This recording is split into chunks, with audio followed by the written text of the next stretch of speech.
Bonsoir à tous, bienvenue à ce flash d'information. La question du développement durable au cœur d'une rencontre tenue hier à Grand-Bassam. Parlementaires, conseillers économiques, collectivités territoriales et organisations de la société civile renforcent leurs capacités sur le sujet. La formation est financée notamment par le programme des Nations Unies pour le développement. Alexis Ouredraogo.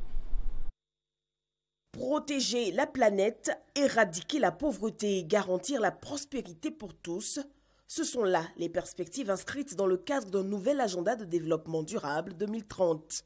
Chaque objectif a des cibles spécifiques à atteindre au cours des 15 prochaines années. Pour cela, il faut bien sûr renforcer les capacités des acteurs en première ligne.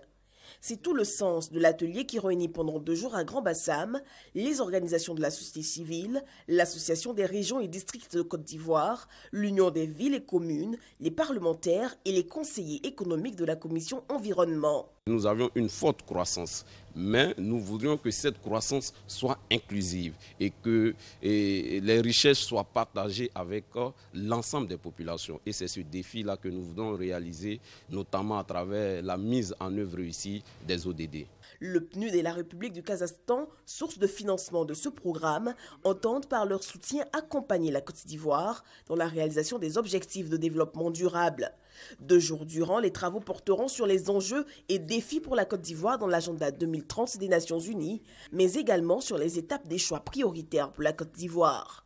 Notons que la question de la préservation de l'environnement reste l'une des préoccupations majeures de la COP 21.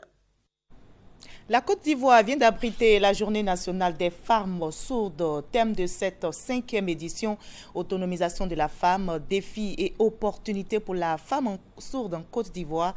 Cette cérémonie s'est tenue à l'Institut national pour la promotion des aveugles à Yopougon, une célébration qui vise à interpeller les autorités sur la nécessité d'impliquer les femmes sourdes dans le développement de la nation.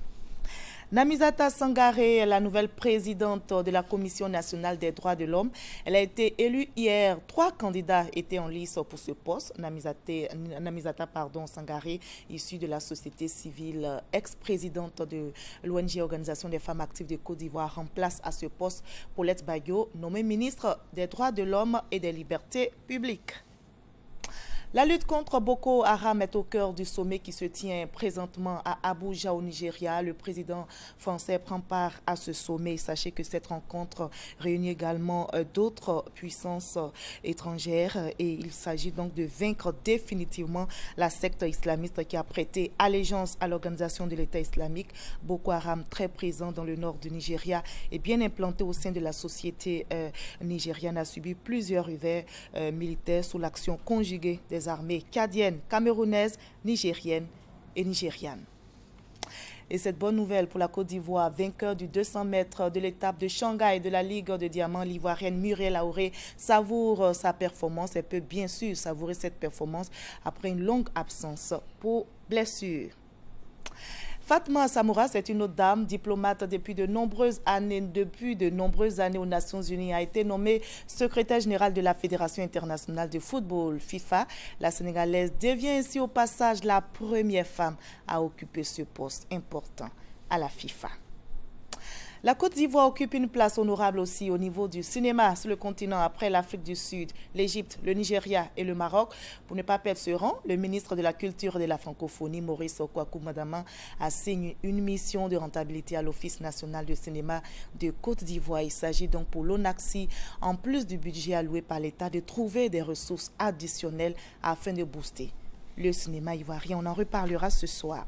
Et comme on parle culture, nous sommes samedi et vous savez, nous aurons la page culture. Pour ce soir, nous porterons un regard sur un livre intitulé « Il était d'ailleurs ». L'auteur est un Ivoirien, Kinango, de son vrai nom, Kone Youssouf. Il est inspecteur général de l'éducation nationale. Il était d'ailleurs. Ce livre donc compte les peines d'un jeune paysan nommé Sientamana. Le village et la ville, 2 réalités différentes. Sientamana, paysan généreux, naïf, est pris au piège dans la jungle citadine africaine. Mais s'en sortira-t-il? Nous en saurons davantage ce soir à 20 h. On prend donc rendez-vous.